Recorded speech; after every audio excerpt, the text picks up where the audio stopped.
தொடர்ந்து ஒரு 100 நாளைக்கு நீங்கள் பப்பாளி பழம் தினமும் சாப்பிட்டு வாங்க. தொடர்ந்து 100 நாளைக்கு பப்பாளி பழம் சாப்பிடுகிறத குறித்து வச்சுக்கிட்டு, அதன் மூலம் என்னென்னா அந்த உணவு செரிமான மண்டலம் நல்ல சிறப்பாக மேம்பாடு அடையும்.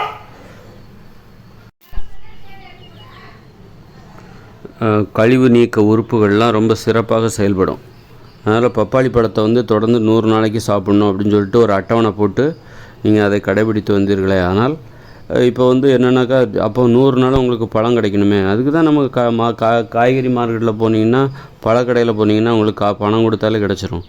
அதுதான் தற்போதுள்ள இயந்திர அறிவில் உள்ள வசதி. எப்படின்னாக்கா நம்ம விரும்பிய ஒரு உணவுப் பொருளை நம்ம எந்த ஒரு பொருளும் பணம் கொடுத்தா கிடச்சிரும் அப்படிங்கிற மாதிரி. நீங்கள் நீங்களே பப்பாளி பழத்தை உற்பத்தி பண்ணி அதை தினமும் சாப்பிட்ணும் அப்படின்னா அது எல்லாராலையும் முடியாது. ஆனால் பணம் கொடுத்தா அது உங்களால் முடியும். 100 நாளைக்கு தொடர்ந்து உங்களால் பப்பாளி பழம் சாப்பிட முடியும். அதன் மூலம் உங்கள் கழிவு நீக்க உறுப்புகள், உணவு செரிமான மண்டலம், அதன் சிறப்பை மேம்படுத்த முடியும்.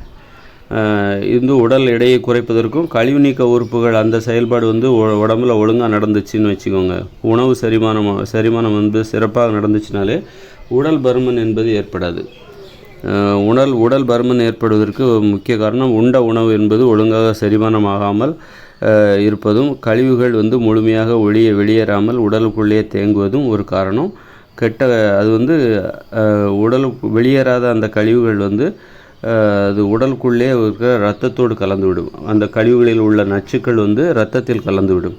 அதனால் உடம்பே கெட்டு போயிடும். அதனாலே உடல் பருமன் அதிகமாவதற்கு அதுவும் காரணம், நோய் வருவதற்கும் அதுவும் காரணம். அதனால் கழிவு நீக்க உறுப்பு வேகமாக செயல்படணும். காலையில் எழுந்துக்கிறீங்க, மலம் கழிக்கிறீங்க, ரொம்ப நேரம் இல்லாமல் வேகமாக அந்த மலம் வெளியேறிவிட வேண்டும். அப்போ அதுக்கு அதன் செயல்திறனை எப்படி மேம்படுத்துவது? அதற்கு ஒரு அரிய வழி என்ன? அதற்கு ஒரு சிறந்த வழி அப்படின்னாக்கா இந்த பப்பாளி பழம் சாப்பிட்றது தான். இது ஒரு 100 நாளைக்கு சாப்பிட்டு பாருங்கள்.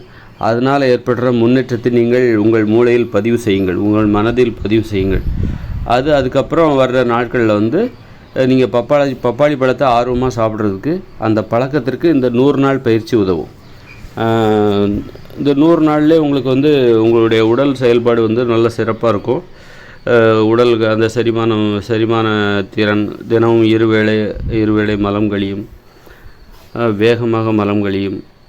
இந்த மாதிரி இதெல்லாம் உடல் எடையை அதிகமாகாமல் பார்த்து கொள்ளும். இந்த 100 நாள் நீங்கள் ஒரு வலுக்கட்டாயமாக ஒரு பயிற்சியை நீங்கள் செய்யும்போது அதன் பிறகு நீங்கள் விட்டுட்டா கூட அது அந்த பப்பாளி பழம் சாப்பிட்ற அந்த வழக்கம் என்பது உங்கள் வாழ்க்கையோடு இணைந்து விடும். அதை பிரிக்கவே முடியாது. அந்த மாதிரி ஆகிடும். எல்லாருக்கும் பப்பாளி பழம் சாப்பிடணுன்னு ஆசை தான் இருக்கும். ஆனால் அது அவங்களால கடைபிடிக்க முடியாது. இன்னொன்று, நம்ம மலிவான உணவுகள்லாம் சாப்பிட்டுட்டு இந்த பழங்கள், கொய்யாப்பழம், பப்பாளி பழம், வாழைப்பழம் இதெல்லாம் சாப்பிட்றதுனால எந்த நன்மையும் அதிகமாக ஏற்படாது. நம்ம இட்லி, பூரி, பொங்கல், தோசை, பிரியாணி, பழைய சாதம், பேக்கரி உணவுகள், பரோட்டா இந்த மாதிரியான உணவுகளை சாப்பிட்டு விட்டு நீங்கள் பப்பாளி பழம் சாப்பிட்டாலும் சரி, வாழைப்பழம் சாப்பிட்டாலும் சரி, கொய்யாப்பழம் சாப்பிட்டாலும் சரி, ஞானப்பழத்தை சாப்பிட்டாலும் சரி, அது ஒழுங்காக வேலையே செய்யாது. அதனால் அந்த வேலையை பப்பாளி பழத்தோட அந்த நன்மை தருகிற திறனை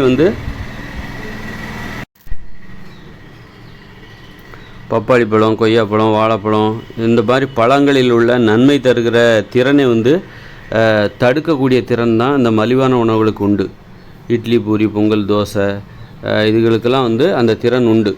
இந்த பழங்களில் உள்ள நல்ல உணவுகளில் உள்ள நன்மை தரும் விஷயத்தை தடுக்கக்கூடிய திறன் இந்த மலிவான உணவுகளுக்கு உண்டு. இந்த மலிவான உணவுகளை சாப்பிட்டா நோய்களே வரும்.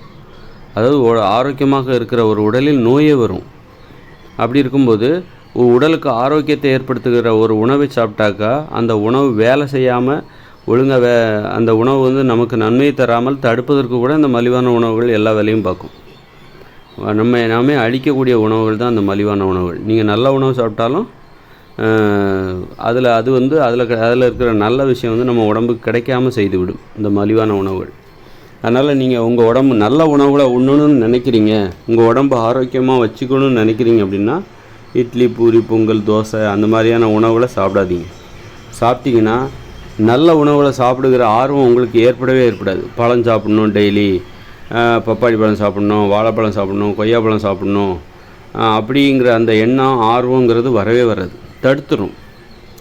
மக்களுக்கு வந்து ஏன் அந்த ஆர்வம் குறைஞ்சி போச்சு? எல்லாருக்கும் இட்லி, பூரி, பொங்கல், தோசை இதை தான் சாப்பிடணுன்னு ஆசைப்பட்றாங்களே தவிர டெய்லி பப்பாளி பழம் சாப்பிட்ணும், வாழைப்பழம் சாப்பிட்ணும், கொய்யாப்பழம் சாப்பிட்ணுங்கிற ஆர்வம் வந்து பெரும்பாலான மக்களுக்கு வராத காரணமே இந்த மலிவான உணவுகள் தான். மலிவான உணவுகளை சாப்பிட்டுட்டு நீங்கள் ஒரு பப்பாளி பழம் சாப்பிட்டாலோ கொய்யாப்பழம் சாப்பிட்டாலோ அது ஒழுங்காக வேலை செய்யாது. ஆனால் எல்லோரும் சொல்கிறாங்களே கொய்யாப்பழம் சாப்பிட்டா நல்லது, நல்லாயிருக்கும் உடம்புக்கு, அப்படி இப்படி எல்லாம் சொல்கிறாங்களே. ஆனால் அப்படி இல்லையே. நான் வந்து சாப்பிட்டு பார்க்குறேன் அப்படின்னு நிறைய சொல்கிறவங்க நிறைய பேர் இருக்காங்க. என்ன காரணம் அப்படின்னா, மலிவான உணவுகளை சாப்பிட்டு நீங்கள் கொய்யாப்பழம் சாப்பிட்டாலும் சரி, வாழைப்பழம் சாப்பிட்டாலும் சரி, அது ஒழுங்காக வேலை செய்யாது.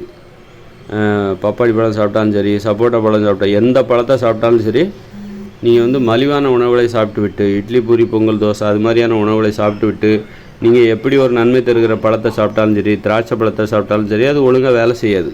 அந்த பழங்களில் உள்ள நல்ல விஷயங்கள் உங்கள் உடம்புல வேலை செய்யாது. அந்த நல்ல விஷயங்களை தடுத்துரும் இந்த மலிவான உணவுகள். அந்த அளவுக்கு மோசமான உணவுகள், விஷ உணவுகள் அது.